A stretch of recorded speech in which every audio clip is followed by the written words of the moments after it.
تو حکومت کے بعد کیا پھر ہم یہاں پاکستان میں موجود غیر مسلموں کو حقوق نہیں دیں گے؟ کیا ہم ان کے حقوق کا تحفظ نہیں کریں گے؟ کیا ہم اپنے مخالف جو ہمارے مکاتب فکر ہیں، فرقے ہیں، ان کو حقوق نہیں دیں گے؟ اور جب کل حکومت میں نے ان کو یہ سارے حقوق دینے ہیں اور حکومت سے پہلے میرا رویہ یہ ہو کہ وہ یہ سمجھے کہ اگر ان کی حکومت آئی تو ہمیں ذبح کریں گے، اگر میں نے حکومت میں آنے کے بعد آئین و قانون کے تحت اور اسلامی تعلیمات کے تحت ان کے حقوق کا تحفظ کرنا ہے تو حکومت میں آنے سے پہلے بھی میری سیاسی منہج یہی ہونا چاہیے کہ میں ان کے حقوق کی بات کروں اور ایک قوم کی بات کروں۔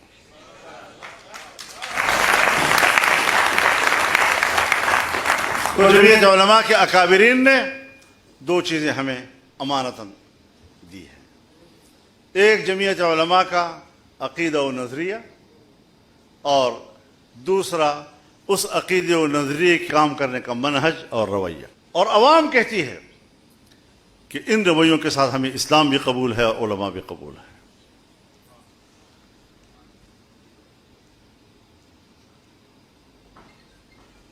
تو یہ ایک منہج ہے جس میں ہم دیکھ رہے ہیں کہ جمعیت پھیل رہی ہے عوام میں، اور جب آپ جلسے کرتے ہیں تو اس سے پتہ چلتا ہے، اور آپ کو پتہ ہے پھر آپ کے اس بڑے بڑے جلسوں کو لوگوں میں دماغوں میں اس کی تحقیر پیدا کرنے کے لیے یہ تو مدرسوں کے طلباء تھے۔ اگر مدرسوں کے طلباء 10 لاکھ سے زیادہ ہوں تو پھر تم کس لیے ہو؟ تمہیں تو جانا چاہیے پھر تو۔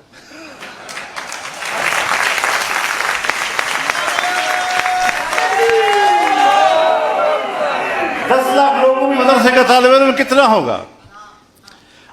اتنے بے وقوف ہیں یہ لوگ کہ انہوں نے اپنے اس جاہلانہ سوچ اور تصور کو حقیقت سمجھ لیا۔ یہ عجیب لوگ ہوتے ہیں، ایک وہم کی بنیاد پر نظریہ قائم کر لیتے ہیں اور پھر اس کو سچ مچ حقیقت سمجھتے ہیں، خود بھی اپنے آپ کو بے وقوف بناتے ہیں۔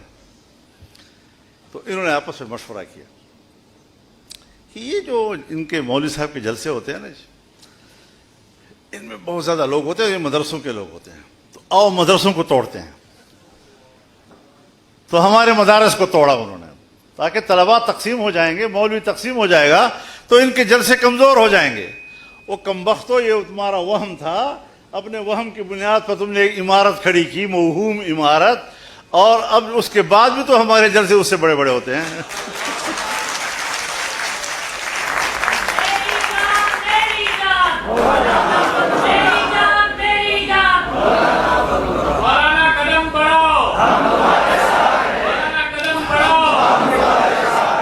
ان چیزوں کو مد نظر رکھتے ہوئے ہمیں تھوڑا سا آگے بڑھنا ہوگا۔ دنیا کو ہمیں سمجھنا چاہیے کہ دنیا کدھر جا رہی ہے، اس کی سمت کیا ہے۔ اس وقت 200-300 سال قبل دنیا کی معیشت ایشیا کے ہاتھ میں تھی، لیکن نوآبادیاتی نظام کے آنے کے بعد اقتصاد یورپ کے قبضے میں چلا گیا۔ آج پھر دنیا کا اقتصاد پلٹا کھا رہا ہے۔ وہ روس جسے ہم خدا کا منکر کہتے تھے، وہ روس جس کو ہم کمیونسٹ کہتے تھے، دہریہ کہتے تھے، آج اس روس کا سربراہ مسجدوں میں جاتا ہے، قرآن کریم کو سینے سے لگاتا ہے، اس کو بوسہ بھی دیتا ہے اور سورۃ فاتحہ بھی یاد کرتا ہے۔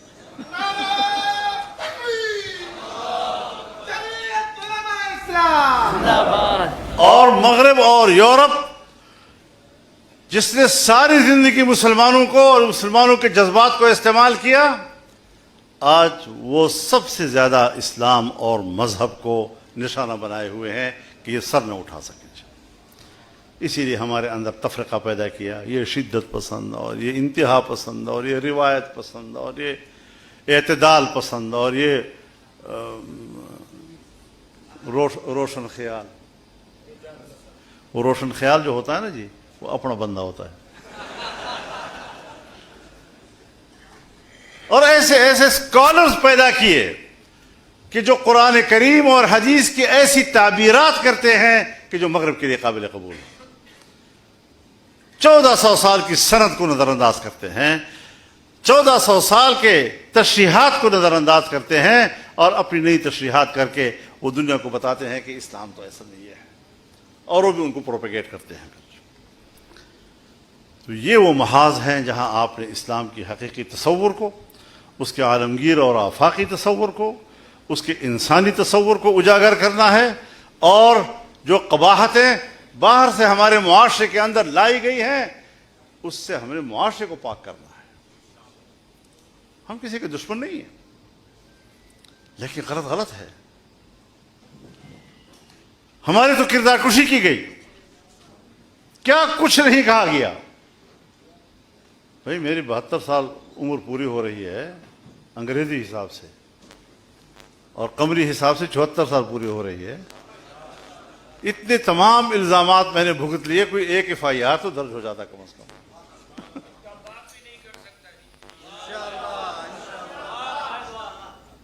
تو اس قسم کی چیزیں جو ہیں یہ امتحانات ہوتی ہیں, یہ مقابلہ ہوتا ہے جو آپ نے کرنا ہوتا ہے, اور انشاءاللہ ہم ان حدود سے آگے نکل چکے ہیں.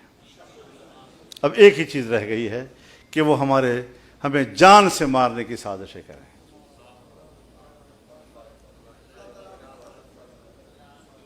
کتنے جمعیت علماء کے ساتھی شہید ہوئے, 90 جنازے ہم نے بیک وقت واجوڑ سے اٹھائے. اسی رمضان شریف کے آخری عشرے میں ہم نے 20 شہادتیں اٹھائیں. کس جرم کی پاداش میں؟ لیکن اگر ملک کے خلاف کوئی بات کرتا ہے, ملک سے علیحدگی کی بات کرتا ہے, ملک کے اندر نفرتوں کی بات کرتا ہے, جبر کی بات کرتا ہے, بندوق سے مسائل کو حل کرنے کی بات کرتا ہے, تو اس نظریے سے ہم نے اختلاف کیا ہے, اور پہلے دن سے کیا ہے, اور آج بھی ہے, اور آئندہ بھی ہمارا اپنا نظریہ جاری رہے گا. تو اس پاداش میں آپ نے مجھے قتل کرنا ہے, یہ کوئی طریقہ ہے؟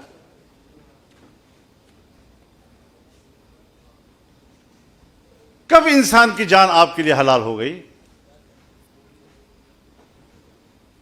کب ایک مسلمان کا خون آپ کے لیے حلال ہو گیا؟ کبھی قومیت کی بنیاد پر ہم انسانوں کو قتل کرتے ہیں, کبھی مذہب کی بنیاد پر ہم انسانوں کو قتل کرتے ہیں. یہ خون خرابہ ہے,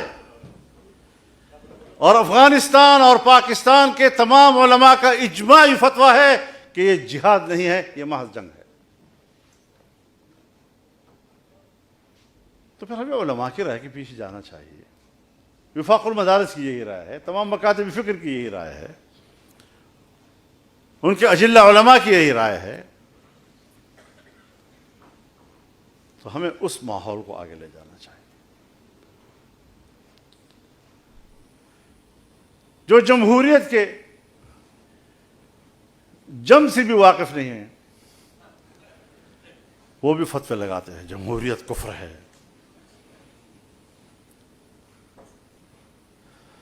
یہ فتوے تو ہم پر ہر زمانے میں لگتے رہے ہیں. ہمارے اکابر بھی شہید ہوئے ہیں انہی فتووں کے زد میں, لیکن ہم تو بڑھتے جا رہے ہیں, کم تو نہیں ہو رہے. تو ان چیزوں سے مغروب نہیں ہونا. حالات کے ساتھ انشاءاللہ بہتر انداز سے ہم جا رہے ہیں, اور ہم سب کی بہتری چاہتے ہیں.